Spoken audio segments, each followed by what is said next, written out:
Commonwealth Sports Awards, sir. Yes, sir. How important are these events? I think it's a good calendar event.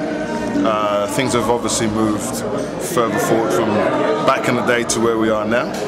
So it's good to see the transformation from, I've been coming maybe say 25 years or so it's good to see the transformation come through. And whatever has happened over the last year, Alex deserved it, because you can see now that it's no longer just sports awards come and have a little talk or whatever. It's a meeting of other people and other coaches now. So I think it's become a kind of an event where you kind of drop it in your calendar, and if you try to be around and be there. Tell me some of the most significant standout moments from the Commonwealth Sports Awards for you over its 29 years.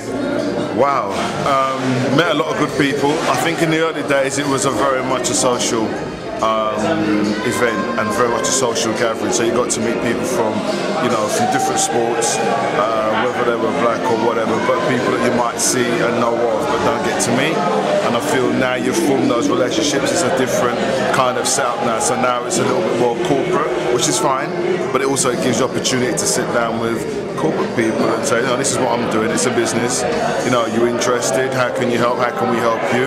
And so now it draws a different line, but I think it draws a very good line. Tell me what you're doing, Mike, at the moment. What's happening with Mr. McFarlane?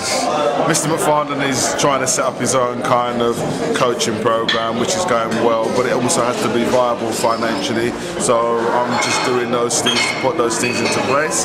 And it's the old saying, slowly, slowly catch the monkey. It's there. You've got one of the most talented proteges in the country. Let's not be shy about it. I mean, it was half mentioned this evening, but Jodie Williams, how good is she? How good can she be? Jodie's good, but she's still a young lady, 17 now, just turned 17 6 weeks ago. I have aspirations for her, like she has aspirations for herself, but I feel that my friends come behind me, I'm not impressed with her. No, I feel that we are in a good place, and it's a building block. So for me, the next 2 to 3 years are putting the right things in place and making sure that those things are in place, and then just moving her on nicely, not jumping before her time, and also not being pushed before our time. You know what I mean? And those are things that we're looking at. So we're in a good place. We get, I'm happy. I've got another 2 coming that you'll hear about in the next couple of months or whatever. Global Sport in Colour we'll hear about, right? Well, you know what? I've got to set myself up that I'm comfortable with what we're doing. Mike, before you go, and you're going to get asked this question a lot in the run-up to 2012, but sure. Is it a little bit too soon for Jodie, 2012, or could something special happen at those Olympics? You know what? I won't even have that discussion until maybe the end of 2011. You know what I mean? Going into 2012, because I feel that things change.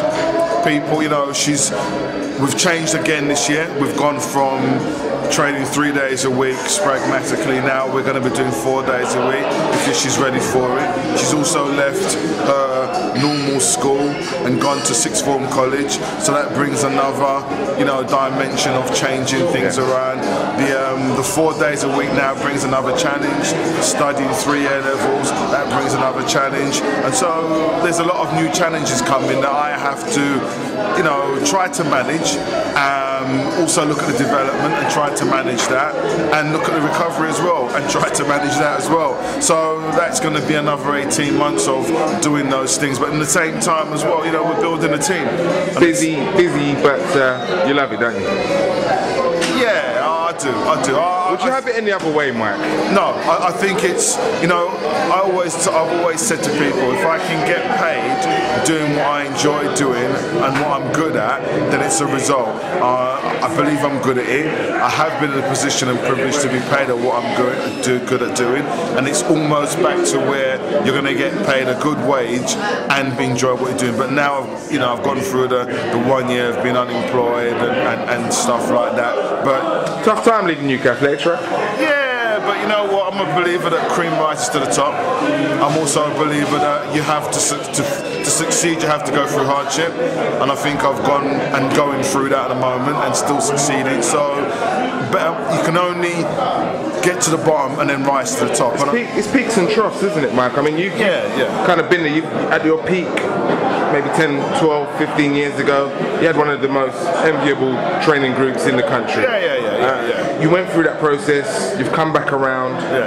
you're not going to tell me the two names of the new guys you've got, but you sound like a man who's on his way to building that kind of group I think again. It's a little bit like, I guess, man, I always put myself, my son plays football, and I always believe that he uses the analogy of, Dad, you're a little bit like Ferguson Wenger, where you can change your team around slowly. And so, Alex Ferguson has changed Man United teams. He's got rid of great players and produced teams.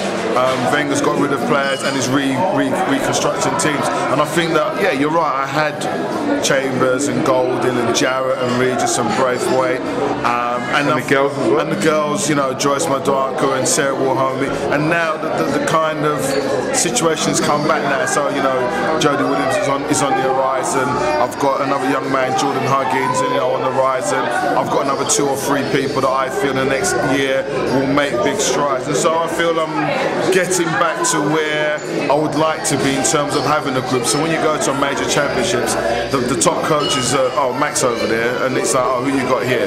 And from when they know I've got my athletes, they know that they are hopefully good enough to make the final like they used to be back in the day. They see me, Dwayne's there, yeah, Dwayne's going to make the final, Dwayne's in the top 4, so the coaches know there's a problem. Same with Goldie, same with Regis, same with Jarrett. And that's where I'm trying to recreate that kind of, it's not empire is the wrong word to use, but that kind of echelons where you go to a major track. Last question, Mike.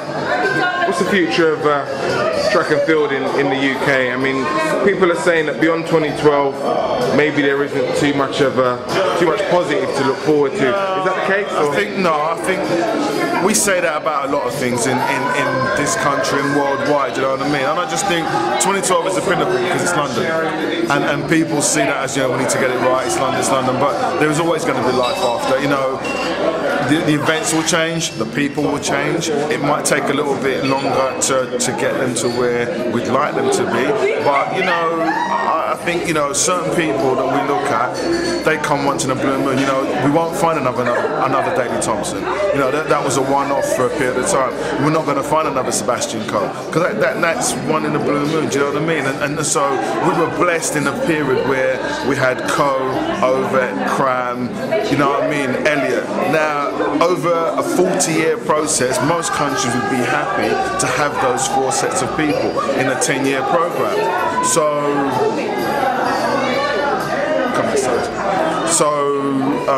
In that respect, that's what's happened.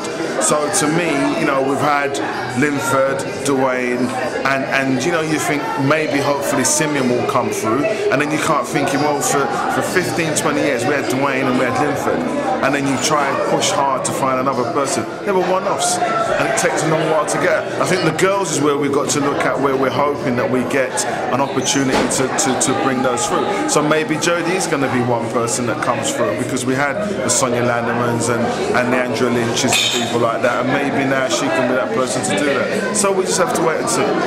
Are you happy about the future now and where the sport's going? Am I happy with the future of the sport?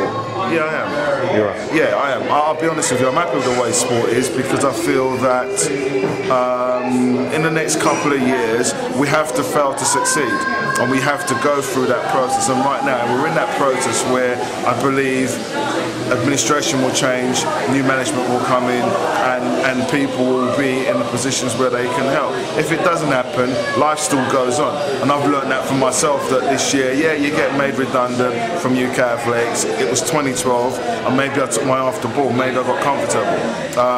Maybe my perception was it's 2012, I'm not going to get removed.